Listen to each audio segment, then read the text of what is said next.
So,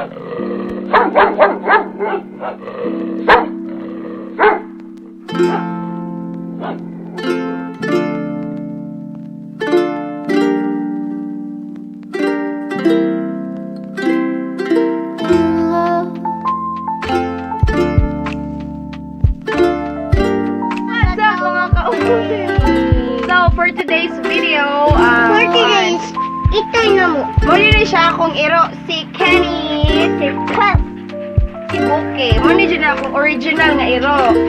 So, ang vlog na to karon, so for today's video is all about lima ka ito'y nga mong na-rescue ni Papa sa koan sa river. Kamo na siya mga cute kayo, gilabay lang kay wala gidi ganahan kay babae daw mga itoy, pero na ito yung sa kalaki, so loy kayo mga itoy sa mga pet lover diha. Please watch this video. Thank you.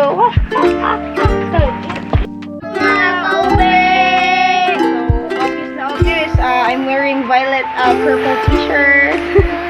So right now, as what I've said, so ipapakita ko sa inyo yung 5 puppy na na-rescue ni Papa kanina sa gilid ng river. Okay, number 1.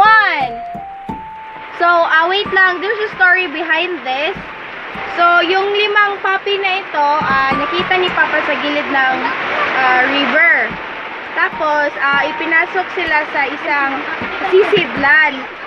At, yun, naawa si Papa, tapos kinuha niya ang mga cutie puppy na ito. And there are 5. Number 1. Wait, ako yun na.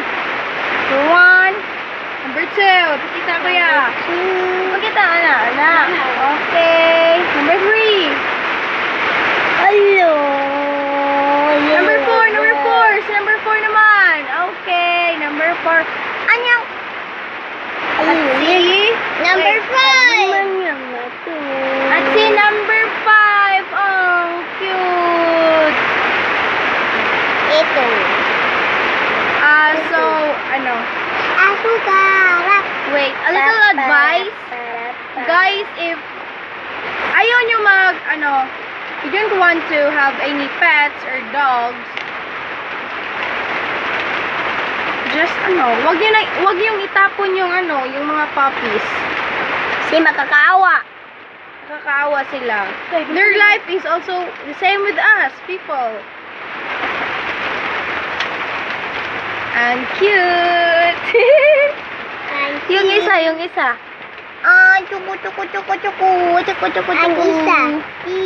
Please comment sa may gusto sa yung gustong ipangalan nyo sa limang puppies na ito. Just please comment, like, and subscribe. Bye-bye! So, of course, ato dyan i-flex ang kakuha nino. Kapag Tagalog, kaya pag lisod man ta mag-Tagalog, mas comfortable man ta mag-Bisaya. So, Bisaya lang. pansad. I-flex na ka kung Papa si Alfonso Riswento. Ngayon dyan ito ning rescue ning gisod sa sako nga mga itoy. O sa tag-iya ato nga iro nga may nag-anak aning mga itoy. God bless you. Unta dili na niyo usbon nga magtuga-tuga mo buhay og iro nya, dili man demo kibaw mo atiman, di mo kibaw mo galam sa ilang mga anak. Okay?